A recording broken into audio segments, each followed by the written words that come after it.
नमस्कार मंडळी, आणखी एका नवीन व्हिडिओमध्ये तुमचं स्वागत आहे। आपण आत्ता पाहतोय शिमलामधील कालीमातेच्या मंदिराच्या बाहेरील आवार। बाहेर हे सुंदर वाद्य आहे जे देवीच्या पूजेच्या वेळी वाजवलं जातं। अजून सांगायचं म्हटलं तर आवाराच्या सभोवताली खूप सारे देवांच्या अजून मूर्त्या आहेत। इथे पिंडीचे प्रकार आपल्याला पाहायला मिळते। 5 ते 6 प्रकारच्या पिंडींचे आपण इथे दर्शन घेतलं आणि त्याच्याही पुढे सांगायचं म्हटलं तर बाहेरील नजारा अप्रतिम नजारा आपल्याला इथून पाहायला मिळतोय।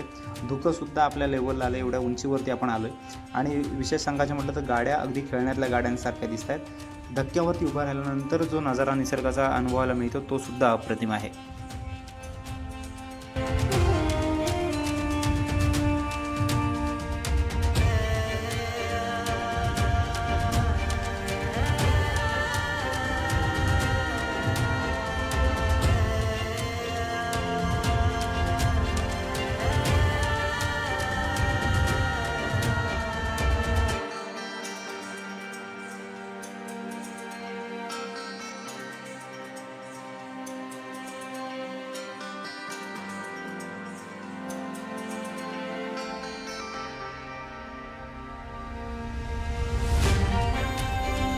तर मंडळी, आपल्या प्रणित खंडेकर ब्लॉग्स या चॅनलवरती तुम्ही फर्स्ट टाइम आला असाल तर अशाच नवनवीन व्हिडिओ पाहण्यासाठी नक्की चॅनलला सबस्क्राईब करा, फॉलो करायला विसरू नका। भेटू पुढील व्हिडिओमध्ये, तोपर्यंत बाय।